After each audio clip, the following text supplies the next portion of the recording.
motion inside the assembly. Remember, as per the rules of business of the Pakistani parliament, voting has to take place if a motion of no confidence is admitted within 7 days of that, and that deadline is today, viewers. And if the Imran Khan government does something to avoid it now, it might be in breach of rules of business of parliament and hence not be constitutional.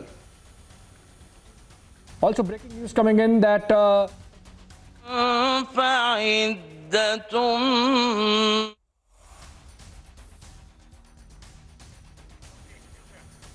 all right, breaking news coming in that National Assembly proceedings have begun in Pakistan. Remember, today is the last day and the deadline for the National Assembly to take the no confidence motion, consider it and vote on it as per the mandate and rules of the National Assembly. Also, of course, as per the Supreme Court ruling, which was very clear that as per the procedures, voting should take place after the Supreme Court of Pakistan restored the National Assembly, which was dissolved by the Speaker on the recommendation of the Imran Khan government, which is, remember viewers, a lame duck government, a government which is facing a no confidence motion, ideally cannot even take routine administrative, nothing important except for routine administrative decisions. And in this case, we had the Imran Khan government actually recommending dissolution of the National Assembly and the President of Pakistan happily accepting it and doing so. So I think opposition there, emboldened by the Supreme Court verdict, they can be seen, the opposition benches can be seen in full strength as we see the pictures, and the treasury seems missing as of now, except for the 22 rebel MNAs of PTI, of Imran Khan's party, Pakistan Tehreek-e-Insaf. Imran Khan himself is missing from the National Assembly, as also his important ministers. In fact, just a while back, report suggested that he was still at Bani Gala, which is the residence of Pakistani Prime Minister, and he was closeted with his close advisors and key members of his cabinet, or the kitchen cabinet, which includes Shah Mahmood Qureshi and Fawad Chaudhry.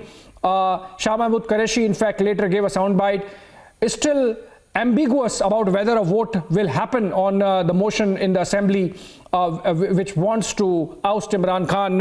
So fast-paced developments taking place since morning. We had Shahbaz Sharif, the younger brother of Nawaz Sharif, who is obviously guiding this movement from London. And Shahbaz Sharif, of course, is the opposition candidate to become the next Prime Minister in the case of Imran Khan government losing that motion of no confidence today. All these clearly suggest a period of instability and turmoil. Pakistan, in fact, is already facing a lot of difficulties on the economic front. The rupee breached the 189, the dollar breached the rupee 189 rupee mark in Pakistan, and in fact, if you had to buy, you had to pay 195 rupees to a dollar just yesterday. That clearly shows the kind of abyss the Pakistani economic situation is in, and IMF is set to renegotiate its loans, and that might take a while because there is no government in place effectively as of now. That really adds that much more stress to the Pakistan economy. We can see proceedings going on with the members taking their position, and I think this must be the Secretary of the Pakistan National Assembly. Who?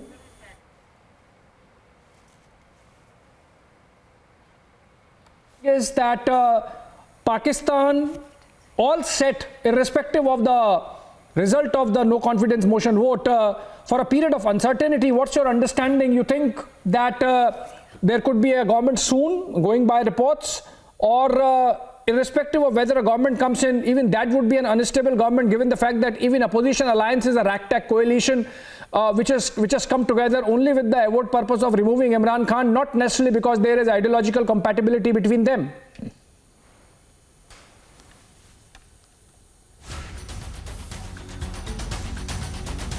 Absolutely, Abhishek, I couldn't hear you there. That was a poor audio connection. But as we wait for this vote, we are now getting, perhaps some breaking news that seems to suggest that they could chicken out of the vote.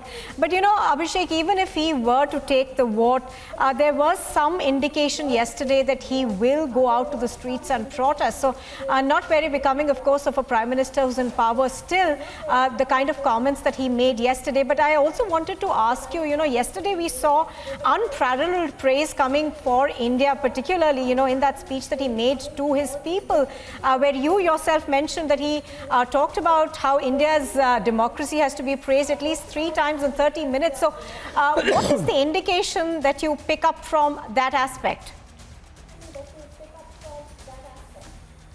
Well, for one, Nupur, I thought that maybe if he's ousted today, is he going to seek political asylum in India by evening? But that's on a lighter note. He's obviously not going to do that unless, of course, he does something after which army decides that he has to be given some tough treatment, like they have done with Nawaz Sharif, who had to cool his heels first in Saudi Arabia, then in Dubai, and then, of course, in London for the last few years. In fact, if you remember, in one of the addresses to the nation, he did, in fact, from the parade ground rally that he addressed on March 27, Imran Khan mentioned about Zulfikar Ali Bhutto and that the hero that he was. So was Imran Khan sort of getting a message that he could get that kind of treatment, whether he was thinking in terms of becoming a hero of Bhutto kind? We don't know. But of course, Pakistan politics can throw up some very tough scenarios, tough surprises, and that's why perhaps Imran Khan taking into account all scenarios, making those addresses. Coming to your question about why he is mentioning India, remember almost every speech in the last 15 days he has made it an issue of Pakistan versus India and how the two nations stand in the Committee of Nations, how India gets a lot of respect, commands a lot of power, while Pakistan does not, and that Pakistan has no sovereignty